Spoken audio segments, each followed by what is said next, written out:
I'm Anil Kumar. Welcome to my series on division. This video is for my student Amika who wants to understand how to divide numbers. Now, Amika, to divide, you should also know multiplication tables. So let me begin by saying that learn multiplication tables.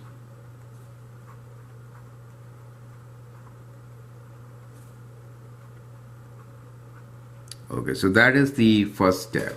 Perfect. You should know tables up to 10. That's it. Now we will see how multiplication tables help us to divide. Let us say we have to divide 12 by 4.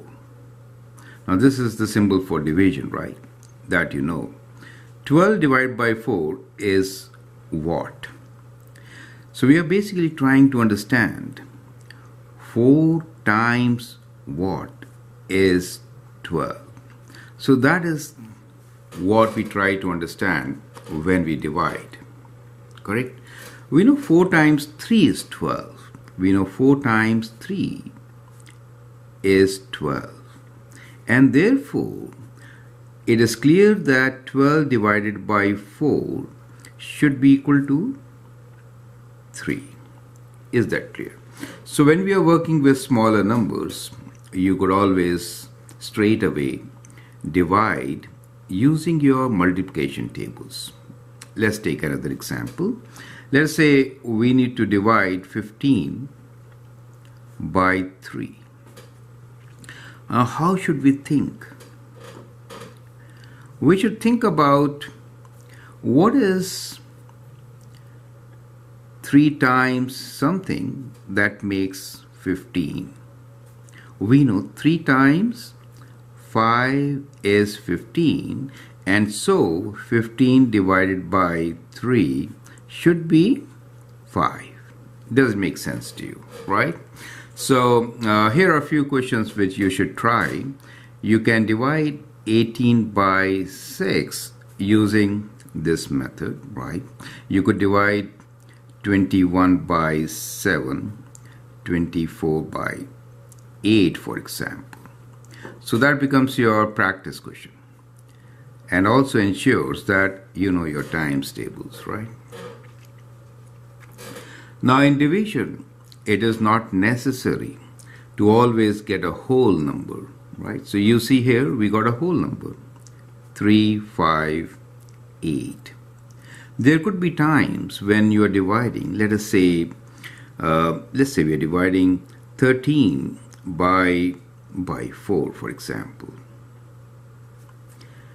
Then we know that 4 times 3 is 12 and 4 times 4 is 16.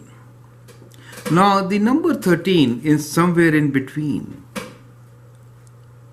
Somewhere in between we have 13. Now it is 1 more than 12. Well, it is 1 more than 12. So in this case, if you divide 13 by 4, we will actually not even out. We'll get something left behind, and that number is called the remainder, right? So that number is called the remainder. Now let us see how to divide 13 by 4. Okay, we could say that 4 times 3 is 12, but we want 13. How do we get 13? We can say, well, 13 is equal to 4 times 3 plus 1, right? That is how you could make 13. Now that's true.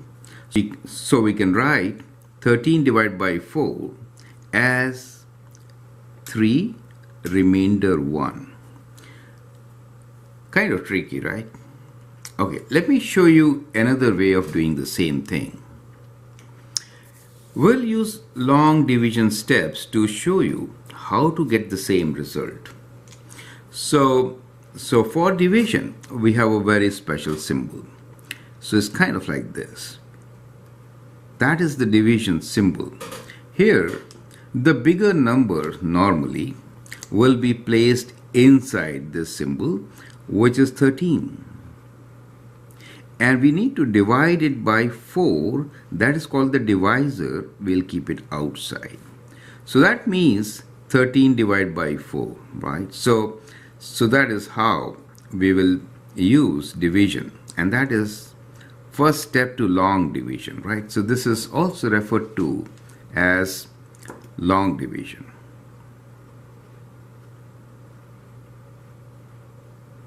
I'll take up another video to give you more examples on this. Now first, try to understand how do we divide 13 by 4 and get this remainder 1. Now what we have to look into that in 4 times table, what number is just less than 13? We know 4 times 3 is 12. So write 3, we are using both the numbers, write 3 above 3 in this case, and then you take away. Then you take away 12 from 13. What are you left with? You are left with the number 1. Now here, this number 1 is the remainder.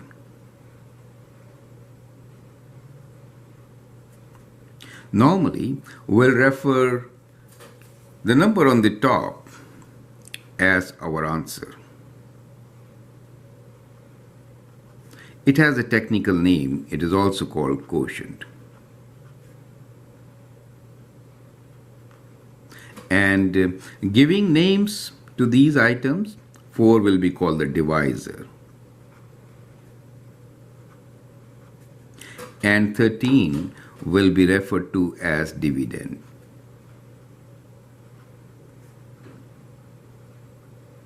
So these are the names which soon you will remember, right? So we'll get into practice of using these names also.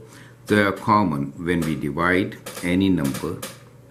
So what you see here is whenever you divide 13 by 4, they could make groups of 3s. That makes 12.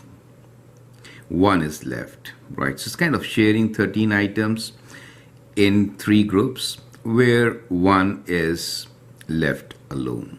And therefore, this could be written as 13 divided by 4 is equal to the answer 3 plus the remainder 1. Is that clear? Right? So that is, in short, a simple division. Right? So I hope with this you learned few basic steps to divide. Now let me take few more examples. We'll practice with these examples.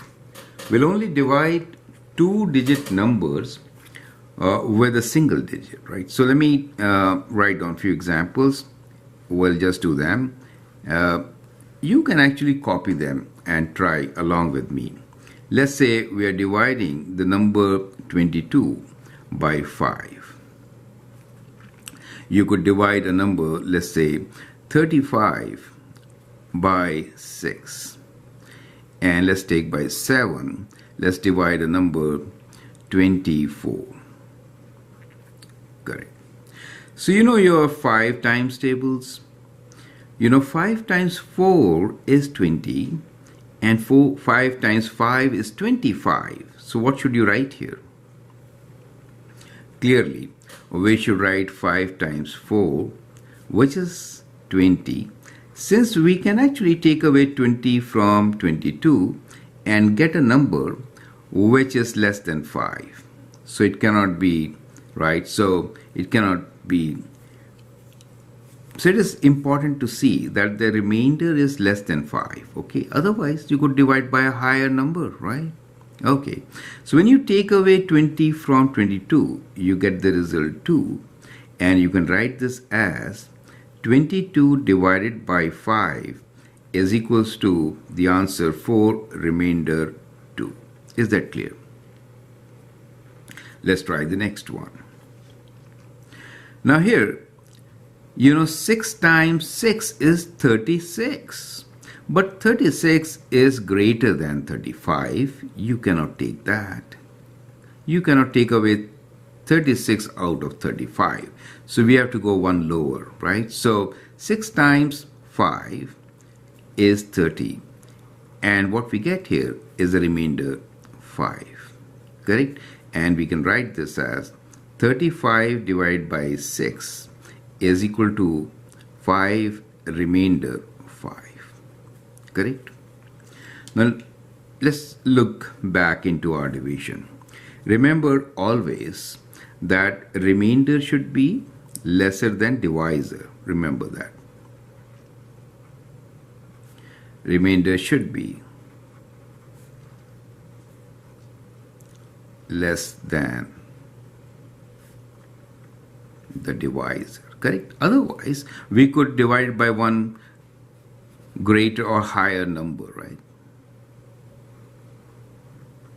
Now, using this technique, try to divide 24 by 7. So you need to divide 24 by 7. What should you do?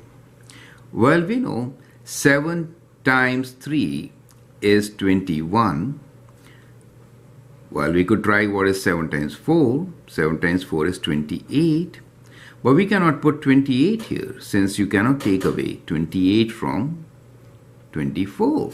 So 3 is the right thing to do, right? So we'll go 7 goes 3 times in 24. We get 21 here. And when you take away 21, the remainder is 3. And therefore, the answer is 3 remainder 3. Is that clear? Perfect. So let's take few more practice questions here, right? So what you can do is write examples for yourself, just as I'm doing, right?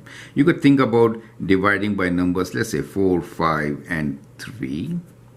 And let's write some numbers here, right? Let's say we write 15, 16, and 17 here. Now let's try it out. 4 times 2 is 8, 4 times 3 is 12, 4 times 4 is 16, so we should write 3.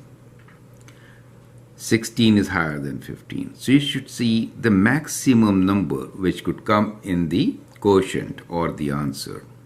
So 4 times 3 is 12, the remainder is 3. 5. 5 times 1 is 5, 2 is 10, 3 is 15, 4 is 20. So 3 is good enough, right? So 3 is 15, remainder is 1. Here, 3 times 4 is 12, 3 times 5 is 15, 3 times 6 is 18. So 5 is okay, 6 is higher. And we get remainder of 2. Got it? So that is so simple. I hope you got the trick how to divide these numbers. Remember, at times you may get 0 remainder. So if you get 0 remainder, it means what? It means that the other number is a multiple, correct? For example, I could have 8 and 56. Now we know 8 times 7 is 56, remainder is 0, correct? So if it is a multiple, you get 0 remainder, right? So for multiples,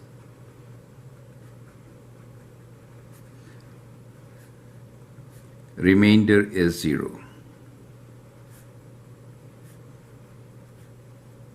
Is that clear, right? So with that, we'll conclude this particular video.